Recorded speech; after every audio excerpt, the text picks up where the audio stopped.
ভোলাহাট উপজেলা পরিষদের সাবেক মহিলা ভাইস চেয়ারম্যান ও উপজেলা বিএনপির যুগ্ম আহ্বায়ক মোসাম্মদ শাহনাজ খাতুন পুলিশের ভয়াবহ নির্যাতনের অভিযোগ তুলেছেন। বিস্তারিত থাকছে শেতাউর রহমানের প্রতিবেদনে। সোমবার সকালে চাঁপাইনবাবগঞ্জ জেলা প্রেস ক্লাবে এক সংবাদ সম্মেলনে তিনি এই অভিযোগ করেন। সংবাদ সম্মেলনে শাহনাজ খাতুন জানান, গত ২৮ জুন রাতে খালে আলমপুর ছাইতানতলা এলাকা থেকে তাকে বিনা পরোয়ানায় গ্রেফতার করে ভোলাহাট থানার ওসি শহীদুল ইসলাম এবং জেলা সদরের সার্কেল এএসপি ইয়াসির আরাফাত। গ্রেপ্তারের পর থেকেই তিনি শারীরিক ও মানসিকভাবে নির্যাতনের শিকার হন বলে দাবি করেন। তিনি বলেন, পথে আমাকে বেত্রাঘাত করা হয়, গলার স্বর্ণালংকার ছিনিয়ে নেওয়া হয়, কুরুচিপূর্ণ ভাষায় গালাগালি করা হয় এবং একটি নির্জন ঘরে আটকে রেখে মধ্যযুগীয় কায়দায় নির্যাতন চালানো হয়। চোখ বেঁধে ১৯ ঘন্টা আয়না ঘরে আটকে রেখে অকথ্য নির্যাতন করা হয় আমাকে। শাহনাজ খাতুন আরও বলেন, আমি একজন নারী, অথচ আমার গায়ে পুরুষ পুলিশ কর্মকর্তা হাত তুলেছেন। এটি শুধু আমার জন্য নয়, দেশের সকল নারীর জন্য চরম অবমাননাকর।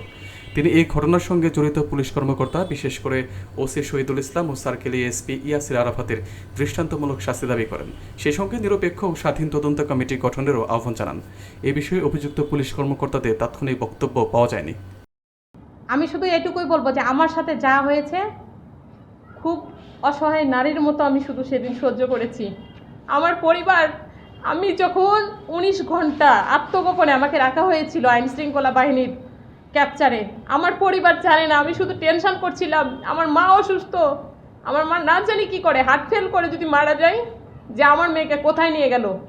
আমাকে যেই মামলায় গ্রেপ্তার করা হয়েছিল সেই মামলাটা ছিল ভোলাহাট থানার, কিন্তু আমাকে নিয়ে এসে রাখা হয়েছিল তাদের ঘৃণ উদ্দেশ্যের কারণে সদর পুলিশ ফাঁড়িতে। এটুকু আমি আপনাদেরকে আরও একবার পরিষ্কার করলাম।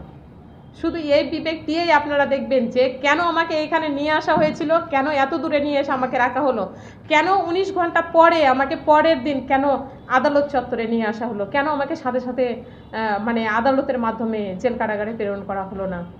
তাহলে তারা আমার সাথে কি করেছে কি করেনি এটা আপনারাও একটু বুঝতে পারবেন।